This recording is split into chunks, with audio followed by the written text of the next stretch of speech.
So I'm really excited to do this video today, and I want you to understand. What the objective of this video is about. The objective of this video is for you to realize that there's lots of different theories out there. Okay, I want you to realize that when you read something in a textbook, there's a lot of research that's gone behind it, and there's a lot of what seemed to be the truth in that.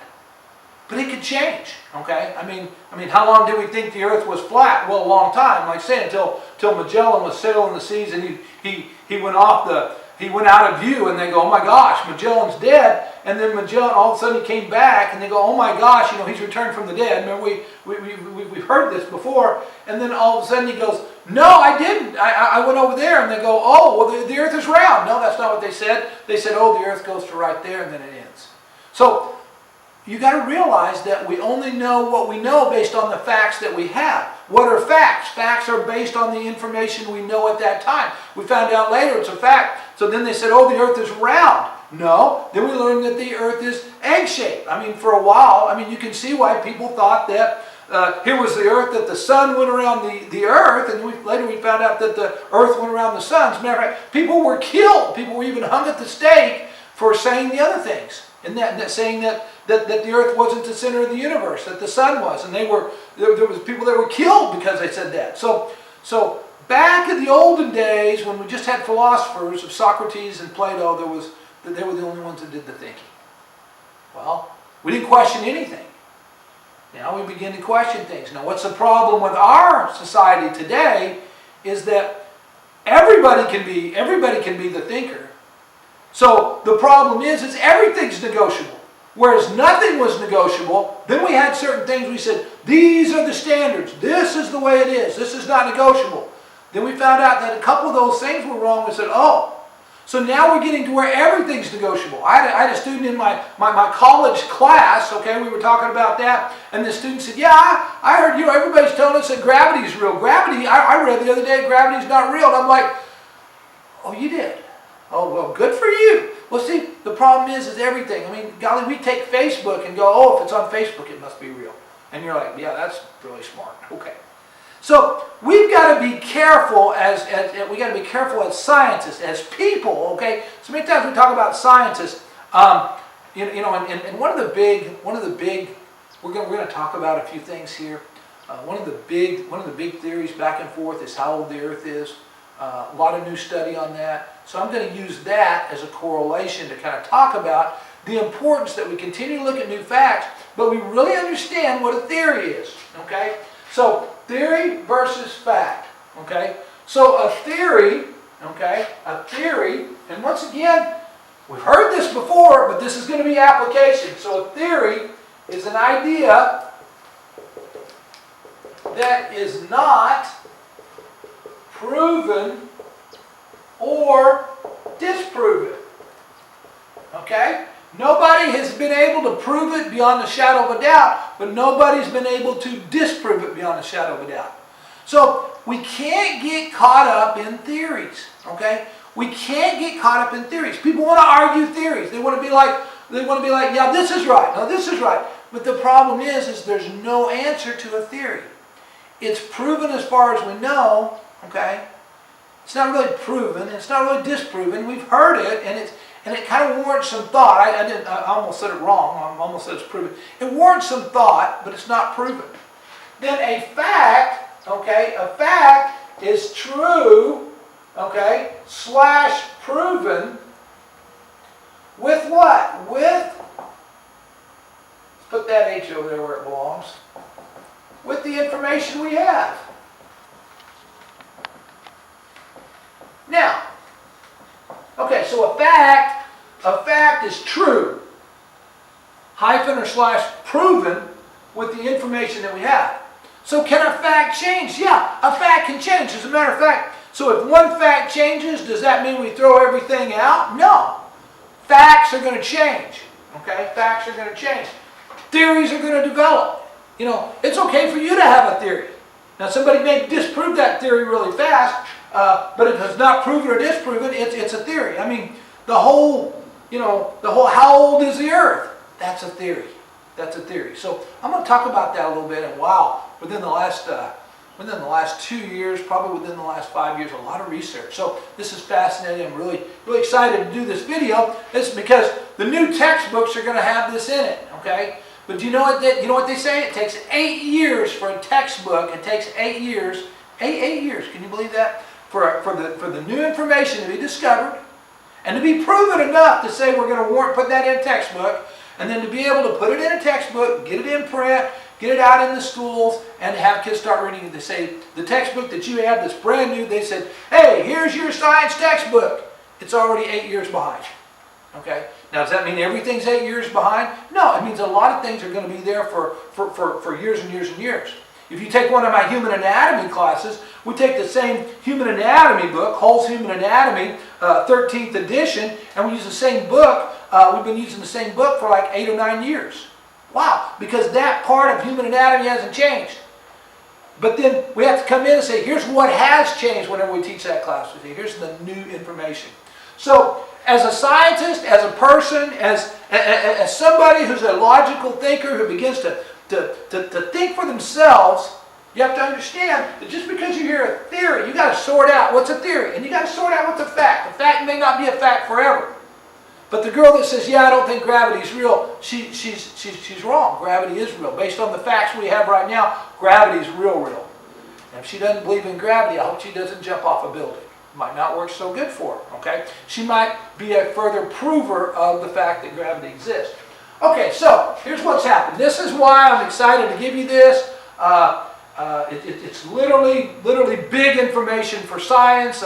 Scientists everywhere have been like, oh my gosh, this is fascinating. Okay, so carbon-14 dating. Okay, now you probably never dated him or her. Okay, but carbon-14 dating, if you've never studied it, okay, we found that what? When we talked about the carbon cycle, everything that's living or has ever been living contains carbon. That means carbon is in everything that's living.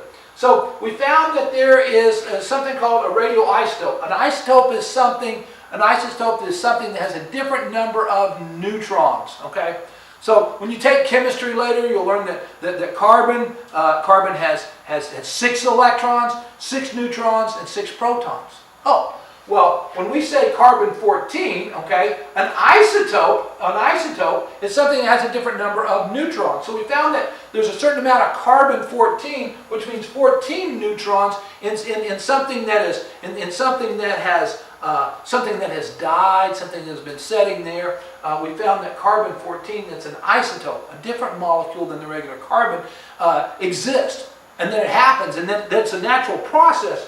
So we found that we can figure out how old something that contained carbon is. Why is that significant? Because we can find a fossil and do carbon-14. We can do rocks as long as they have something living in it. We can get a chunk of coal and tell how long. We can find old bones from our body. Why? Because they were once living. We can find anything. You know, even if the movie Jurassic Park was real, we can take those dinosaurs. You know, whatever. And so anything that contains carbon, we can figure out how old it was. Now, the radioactive isotope, okay, has something called a half-life. Okay, it's something called a half-life. What does a half-life mean? It means that half of it disintegrates in the time of the half-life. So carbon-14, okay, at first it was kind of like, well, every 40 years, half of it dissolves, and anyway, we won't even get into all the details because I don't even want to make it about carbon-14, but I want you to understand what happens. So in another class, I have a rock, okay, that I hold, okay, and I show you this rock, and I tell you that it's 360 million years old. And I hold the rock and I go, wow, here it is. It's 360 million years old. And everybody's like, wow. Well, you know why I'm not holding that rock for you now? Because now I don't know that it's 300 million years old. And I'll tell you why. Because now we have found out through this theory. This is how we used to determine how old things were. We said there's 2 things on determining how old things are: carbon-14 dating and geological stratus dating. We'll talk about that. So carbon-14 dating, we used to say, okay, so we can go in and we can look and we can see how much carbon-14 there is and how much of it is disintegrated and figure how many years. And we actually figured, oh, wow, we said, yeah, this piece of rock here is 3 million years old. Scientists thought the Earth was 3 to 4 billion years old. 3 to 4 billion. Well, what is that? That's give or take a billion. Wow. Try that on your next math test. Okay, say, my answer is 1 to 2 billion, and the teacher says, or you just say 0 to 1 billion, and you're probably going to be right. That's a big room for error. That's 25% error. So we're just like, oh yeah, how old is the Earth? Oh, it's 3 to 4 billion. Well, it's a theory. It's a theory. Well, now we found out that carbon-14 dating, this is the big news flash, we found out that carbon-14 dating no longer can tell that something is 1 million years old. As a matter of fact, we found that carbon-14, because now we have the tools necessary, because now the facts have changed, because we can measure the facts differently. We have these gas chromatographs that can take anything in there, okay? We can put a human cell in there, we can put a rock, so we can put anything in there, and it can measure, and it can disintegrate it and break it all out and tell us how much carbon's left. And guess what we found out? We found out that carbon-14 doesn't last as long as we thought it was. As a matter of fact, we found out on the best case scenario, that carbon-14, okay, carbon-14 could be 66,000 years. 66,000 years. So, well, that's a pretty long time. That's a pretty long time, okay? But you know what we did? We used to be in millions. We even figured if carbon-14 was there and this was going to be 3 million, that if that was 3 million, then this must have been a lot older. Okay? So we even added to the age of the Earth, saying that the Earth was 3 to 4 billion years old. Well, now we're finding out that carbon-14 is not the best way to figure this. Okay? So we're like, okay, so what are we going to use? Well, wow. We have one more thing we're using, and that's called geological stratus dating. Okay? So what I want to do is we're going to pick up with that one on the next video, but I want to come back and I want to reiterate and make sure we understand what this discussion is. This discussion is that when we have science, okay, we have a lot of theories. So somebody says a theory, I think this, and it's a pretty good theory because I also did this test, okay? You know, I tried to prove this. And somebody says, that's not totally proven. And then somebody says, I'll disprove it. Well, they can't really disprove it. You know, how did the Earth come into being? You know, was it the Big Bang Theory? Was it 2 cells? You know, different things. We got to be careful on those things, okay? And then we have the fact. Things are a fact based on the information we know then. The last 2 to 3 years, we found out carbon-14 dating. Now that they even say in textbooks, that's what they're going to say, because they don't know for sure. The new textbooks are going to say, this is the research that I've been reading. It may change by the time your kids are having a textbook 8, 16 years from now, okay? And they're going to be like, hey, I heard that in college for the first time, okay? It's going to say, that's what I understand. They may find out it's only good for 1,000 years. How do we know? Have we been alive 1,000 years? So this is tricky, okay? But they're going to say, this is the writing now, that it's going to be less than 100,000 because they don't know the number of years. It said less than 100,000. Why is that significant? Because we've been saying things are 1 million years old. You know, we had that rock that said it was 3.5 million years old. Why? Because of carbon-14 dating. So now we got to throw that out. Now, is that critical? For me, that's not critical. It was interesting to know that something might be 3.5 million years old, but for me, that's not the thread that unravels my whole deal. And I go, oh, I give up. I don't want to learn anything more in this world. Oh, I give up. I don't want any more knowledge, because if they were wrong on that, then they're wrong on everything. No, that's what we're talking about in this class. Just because we have a theory, we have theories that get us thinking. And then we have facts that change. That's science, that's thinking, that's education, that's knowledge. So I'll see you on the next video. We're going to talk about geological stratus dating.